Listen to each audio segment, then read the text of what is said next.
The little subheading for this is simplifying them.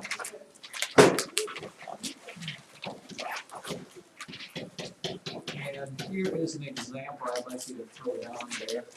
If you have 3.75 plus 2.75. Sorry, 2.25, I think it was.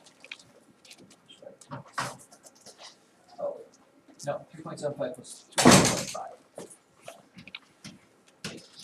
What's our rule when we add decimals? Anybody remember? That? What's that? Yeah, but more than that, Jacob Hornick, line up the decimal, so 3.75 in your number, the point would have to line up there, this is 2.75. And when you add this together, you end up with 6.50. Now, I didn't say this was money. If it was money, we would leave it as $6.50. But if it's not money, we say we need to simplify this decimal, which means, okay, if there are zeros at the end, unless it's money, if there's zeros at the end, you can leave those off. Okay, unless it's money, leave those zeros at the end, and you would write this as 6.5. Only because it's easier to understand. They really mean the same thing. How would you say these differently? Well, this is 6 and 5/10. This is what? Grace? Right, 6 and 50 hundredths. And that's a little bit more complicated. Or even if I added another zero there. It still means the same thing, but how do I say that? And it starts getting a little goofy here. Leighton? 6 and 5 thousandths? Nope. 6 and 500 thousandths. Or I could put another zero on there. Ooh, how would I say that one? John? 6 and 5,000 millions? Nope, not millions.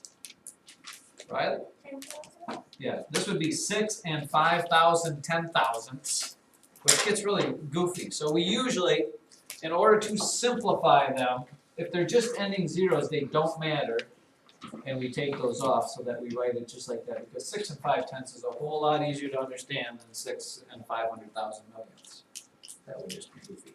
All right, another example of that would be this. How about this? If you added this together, 3.65 plus 6.35. What would be the simplest, easiest way to understand your answer at the end? How should you write your answer at the end of that?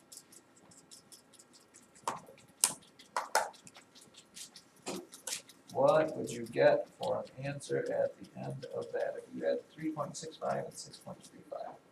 And again, this isn't dollars, there's no dollar signs there, these are just decimals here. Ella? 10. Yeah, you would just say it's 10. You'd add these together, this is 0, that's 0.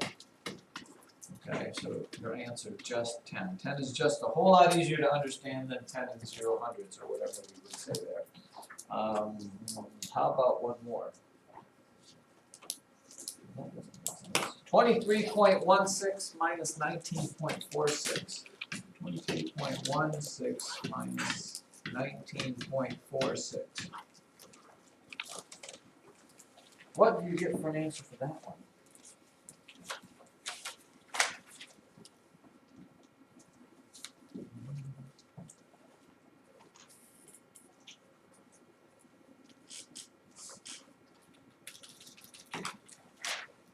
Lauren? 3 and 7. Who? Did you say 3? I just couldn't hear you. So this is 0.70 and this is 3. Yeah, 3.0. You just say 3.7. Now, please understand this, though. Let me give you one more. 4.23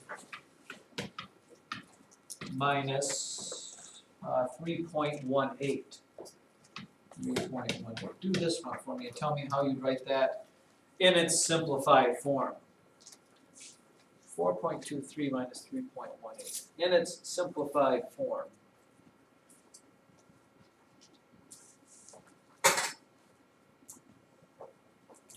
Anybody got an answer to that there?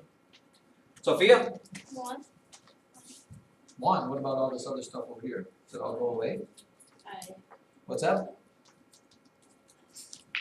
Now, and the reason why I gave you this one here, you have to borrow from this, becomes a 5, this is a 0, and this is a 1. Please know this, you can't take that 0 away because it has to hold down a place, okay?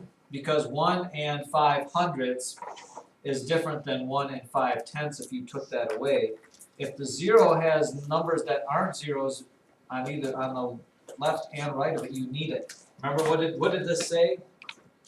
You can leave off ones at the end, only if they end up at the end. If they are in the middle somewhere, if a 0's in the middle somewhere, it has to be there to hold that place. Okay, so this has to say 1.05. This one can come off because it's at the end. All those other ones we did before can come off because they're at the end. But anything in the middle has to stay, just like I couldn't take this 0 away from 10, otherwise it would make it 1. Is that pretty clear?